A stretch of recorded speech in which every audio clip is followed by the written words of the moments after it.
I'd now like to introduce Tanya Castell, our final speaker this evening. She's been mentioned, as have Changing the Chemistry several times. So we've just heard from Marion about how the public appointments team operates and what they're effectively looking for. And Tanya will now give us some practical help or some advice about the practical help that Changing the Chemistry can give in literally filling in, understanding the applications and taking the skills that you've got and slotting them in to the required and desirable attributes of the process. Please welcome Tanya.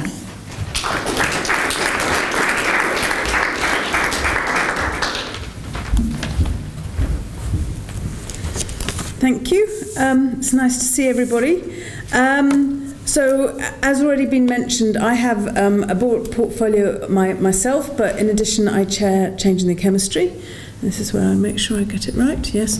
Okay, so Changing the Chemistry is a charity. We're headquartered in Scotland, albeit we now have members outside Scotland, so we are spreading fast. And our main focus is, as Nikki alluded to earlier, diverse teams. The research shows diverse teams perform better. We want to improve how boards operate, the decisions they make, by making boards more diverse. What we are is a voluntary mutual peer support network. So what does that mean? We do not charge anything to join us. We all support each other. And therefore, membership is open to everybody as long as you support what we're trying to achieve, i.e. greater diversity in the boardroom, and you're willing to contribute in some way. People seem to get stuck on the contribution bit. They kind of think, oh, is there anything, I don't have anything to contribute. You all absolutely do. It can be anything from time to, from the most simplest thing in terms of, I don't know, helping us run our membership register, to giving us money, we always accept money, to helping make contacts, to office space, but there is no requirement to give money. It is very much about giving advice, mentoring. People can give in their own way, and that's what makes the network, I guess, operate. And that's so it's not about getting my claws into people. It's about me convincing people that they really believe in what we're trying to achieve, and that you want to help us achieve that aim and spread the word further. I should probably also say I had a comment. We did the event in Edinburgh last week, and there was a comment that people who wear blazers are maybe kind of the people who should be in the boardroom, and people who didn't wear blazers, you know, weren't really for the boardroom. And of course, I happened to be wearing a blazer that day, so I may not look the most diverse person. Yes, I may be female, but I maybe look a little bit more like your typical board member. But I assure you that within Changing the Chemistry, we have a very wide, diverse group of people. Hopefully you can see from some of the black spots. But we are genuinely diverse. And also, I should say, Changing the Chemistry is about diversity of thought. We help people from diverse backgrounds, not just women. We're not just about women, we're about diversity as a whole. So the idea is that people support each other. So as an example, one of our members has got shortlisted for one of the NHS boards. So I have since then been in touch with two of our members of Changing the Chemistry who have been on NHS boards to say, would they talk to him, so he's ethnically diverse, to give him some tips on their experience on an NHS board. So it's very much about how we can help each other. And we firstly help people get to the boardroom, so that's what some of this is about, but we also then help people once they're there, because I realised in my own, having got onto a board myself and then having my own portfolio, you actually do want sometimes someone to say, can I bounce something off you? Can I just run something? You know, what do you think? And we have a confidentiality agreement so that you can share things without worrying that you're going to be disclosing something too embarrassing or into the wider world.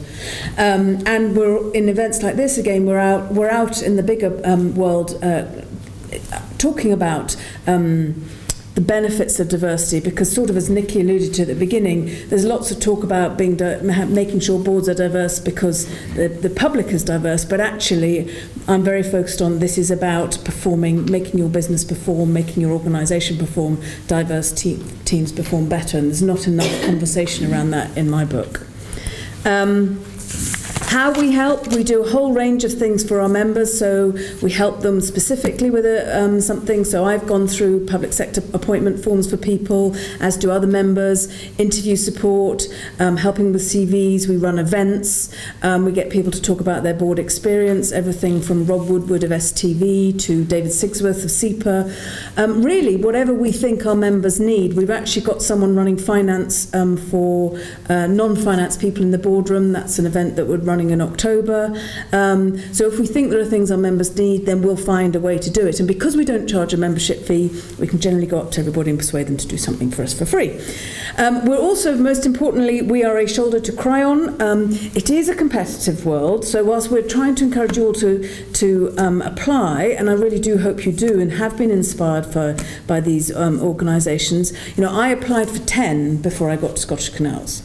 So, you know, we want to make sure also there's some support there so that you don't feel, you know, because I take it very personally, you know, and I cry.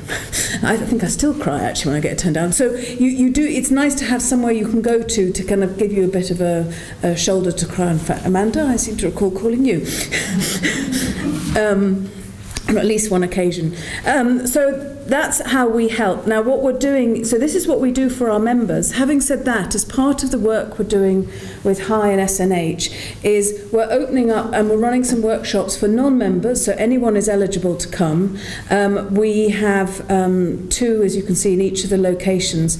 The workshop is around the application form. Because well, actually, I've taken down notes, so actually now we do know what the high attributes are.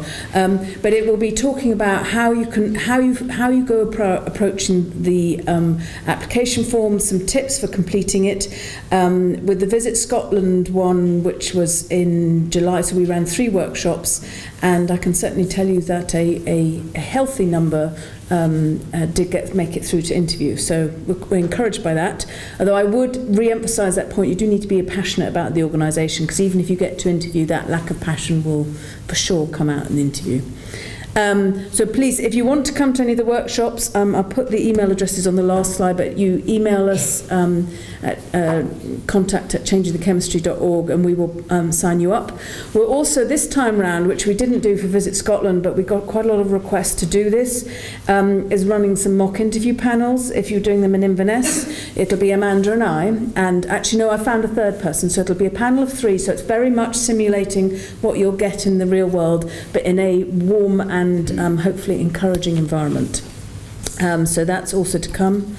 And then finally, so thank you to High and SNH for letting us, I guess, spread the word and do what we would like to do in terms of helping people from diverse backgrounds make it.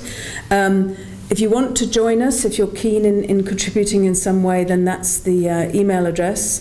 You will get a survey link from High, hopefully tomorrow. We would very much appreciate your feedback, because that's how we can demonstrate whether this is helping you, if it is encouraging you, it is giving you the information you want, or actually if there's other things we should be doing. I'd also like to mention 2 other places where you can find other information.